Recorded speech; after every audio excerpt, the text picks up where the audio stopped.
Even more fascinating than the rivalry between Lewis Hamilton and Sebastian Vettel, the first half of the 2018 season has been about the contest between their respective cars, the Mercedes W09 and Ferrari SF71H. Two cars of fundamentally different aerodynamic philosophies, the strengths and weaknesses of each relative to the other have been quite distinct, lending a competitive volatility to the season.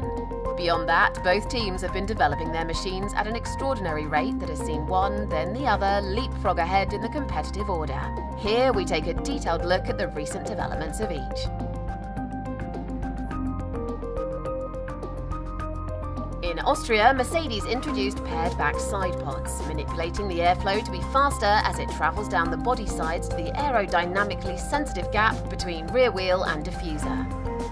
This partially exposed the upper side impact structure, which remained as before. A new shorter fin was needed to fit the shrunken bodywork.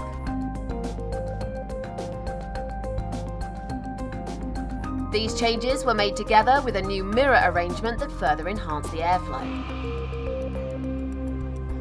The previous solid rear wing end plate was replaced by a more McLaren-like arrangement with overhanging strakes between the wide upper and narrow lower part of the wing. This allowing the lower part to work more effectively in scavenging the air from the diffuser area. The angles of these strakes are very carefully aligned to pick up the direction of the airflow, thereby allowing it a freer passage at greater speed, all increasing downforce. A new front wing appeared on the Ferrari in France, reverting to last year's arrangement of 5 main slots rather than the 4.5 used up to this point in 2018, and reducing the sensitivity to airflow stall. There was also a new vane at the top of the end plate to help turn the air around the wheel.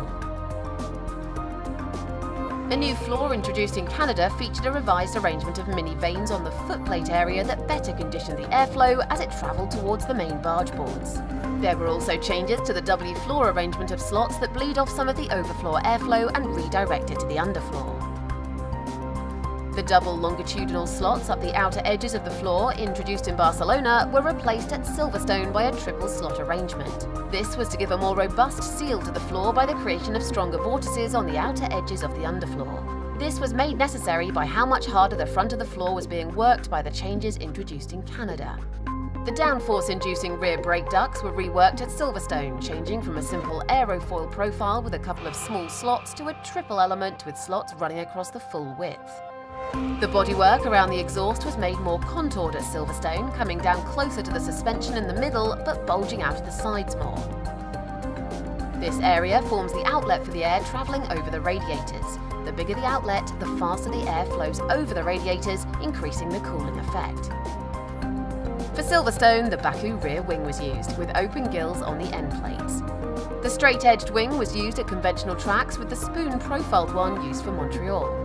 The spoon profile reduces the wing's area on the outer edges, surrendering some downforce for a reduction in drag that gives a net lap time improvement on the Baku and Montreal track layouts, but would cost lap time at more conventional tracks. The additional T-wing was used at Monaco.